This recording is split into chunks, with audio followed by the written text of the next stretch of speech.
Bien, seguimos en el programa La Hora de la Alegría. Quien les habla, el Roger Mendoza. Estamos aquí con nuestro invitado Vicente. Bien, estábamos hablando sobre las raíces. Bueno, antes intentamos definir lo que es la violencia intrafamiliar. Y ahora vamos al segundo momento, que es buscar las raíces de esa violencia intrafamiliar.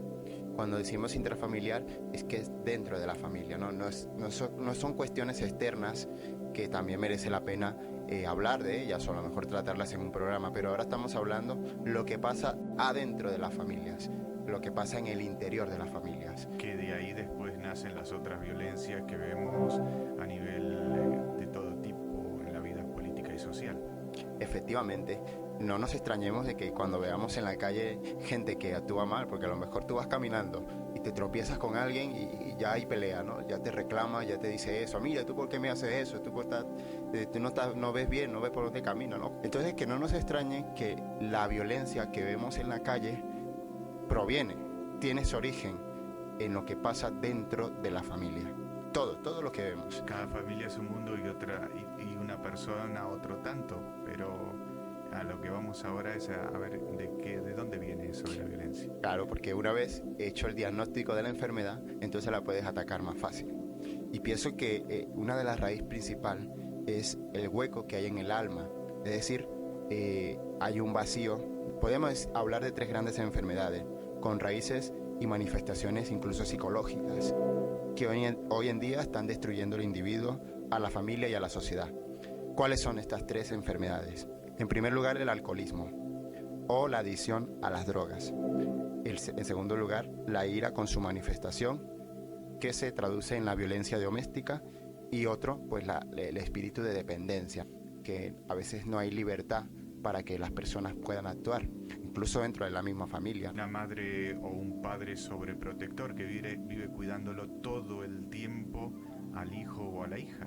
Que al final se convierten en policías, no son padres, sino policías. Sí, como en la antigua Unión Soviética, que tenían que saber todo al detalle y que de hecho lo hacían, ¿no? Sabiendo lo que pasaba en las paredes de tu cuarto y todo eso. Pues bien, a través de espías y todas esas cosas, pero hay familias o progenitores o padres que son así muy... yo no sé si afectivamente dependiente de los chicos, como en otro lugar donde he estado le dicen mamitis, o sea, las madres que están continuamente, ¿qué será de mi hijo? ¿Qué será de mi hijo? Eso al final se convierte en algo acaparador y la persona que sufre eso, que vive en esa constante atención, puede llegar a ser violento o puede reaccionar violentamente para tratar, entre comillas, de liberarse de eso, ¿no? Así es, esta sería una de las enfermedades que tienen raíz, o sea, que tiene una manifestación psicológica, y una de ellas, pues, es claro, la persona, el niño, que siente eso de que no le dejan o que si el papá es como un policía, pues tiene entonces unas manifestaciones como de rebeldía. No, es que claro, no me hablan, lo único que hacen es un control. Bueno, los padres tienen que hablar con los hijos. Es que tienen que hablar. Si no hablan... El control lo tienen que hacer, pero disimuladamente, dentro del diálogo, con toda la sagacidad posible, ¿no? Disimulando muy bien. Sí, los padres tienen que hablar con los hijos. O sea, el control que debe existir debe ser amoroso, no impuesto, que no se note que es impuesto, que es amoroso, porque eso es lo que realmente mueve el control que tienen y que deben tener los padres sobre los hijos. Sí, estoy totalmente de acuerdo, y es un hecho que incluso se puede analizar psicológicamente. Alguien se puede sentar y se puede dar cuenta perfectamente de eso. Eso es una enfermedad, y los padres tienen que esforzarse por darse cuenta de eso, ¿no? Porque se juega todo, ahí se juega todo. Hemos encontrado casos de niños que, bueno, pues han hecho pues locura, ¿no? Se han ido de su casa. ¿Por qué? Porque, bueno, pues no se sentían a lo mejor queridos, o los papás les maltrataban, o no hablaban directamente con él, no hablaban. Y entonces han decidido pues abandonar. Que lo más importante a veces en el país de donde vengo domingo suelen ser las reuniones del padre con los amigos, y entonces se la pasa el fin de semana con los amigos y el hijo por ahí jugando por otro lado. No hacen vida de social, digamos, porque el padre tiene su trabajo, la madre a lo mejor también. ¿Y de dónde es Vicente? Yo de Argentina. Argentina. Bueno, queridos oyentes, como pueden escuchar, pues en todas partes ocurren estas cosas. Claro. Porque somos hombres. Sí, en todos los países, en Europa también, donde he estado. Así que sí, el problema pero en el fondo, la solución de esto es la curación del alma de estas personas. Es decir, la sanación de las heridas emocionales. Es la solución definitiva a todos estos problemas de raíz. Porque lo otro es ir a un profesional que te puede ayudar bastante, dependiendo del tipo de afección psicológica que tengas. Y cuando hablamos del alcoholismo también, o la droga, o la adicción a la droga, el alcoholismo es un problema grave. En nuestro país es un problema grave. ¿Cuántos papás están en el mundo del alcoholismo? Y es algo muy triste porque eso después tiene unas consecuencias. Porque una persona cuando actúa bajo los efectos del alcohol, no está pensando lo que hace. Y bueno, pues maltrata a la gente y bueno, pues... Y no quiere decir que no tenga culpa, claro que tiene culpa.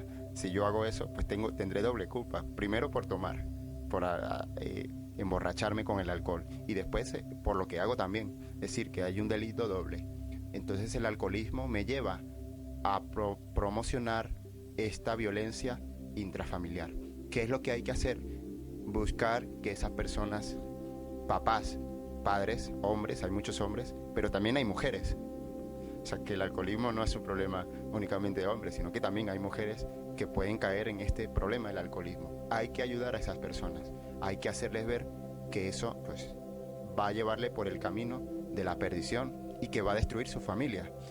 Sí, hay que ayudar, pero yo al haber hablado con grupos de alcohólicos anónimos de allí, de mi país, lo que ellos me dicen, o por lo menos lo que ellos siempre comentan cuando han ido a programas de radio o en fin a este tipo de cuestiones, es que si la persona que es alcohólica no toma conciencia de que lo es, y a partir de ahí, de su toma de conciencia de que lo es, puede tomar una decisión de luchar o no. Si no hay esa toma de conciencia, porque generalmente el gran problema para los alcohólicos es que no toman conciencia de que lo son. Ponen miles de excusas, lo que sea, pero ellos no son alcohólicos, según ellos, claro. Hasta que no toman conciencia de que lo son, no tienen el principio de la solución. Estamos en un momento muy difícil para el hombre. Y eso coincide con algo muy, muy profundo, que es el vacío que tenemos dentro de nosotros. Hay un vacío en el hombre. Sí, y ese vacío lleva a lo que decíamos, al alcoholismo, a la violencia doméstica, a la codependencia y el tema de la ira, la rabia. ¿De dónde sale eso? Yo tengo mi teoría, no sé si ustedes la tienen. Bueno, seguro que coincidimos. Mi teoría es que el ser humano después de la caída quedó mirándose para adentro, para sí mismo. Y a partir de ahí él piensa que todo tiene que ser como al ser humano se le ocurre que tiene que ser, y no según Dios. Sí. Entonces, cuando a mí no me salen las cosas, lo único que te queda es echar rabia para todos lados. Bien, estamos vacíos y debemos llenar nuestros corazones, llenar nuestra vida de Dios, de la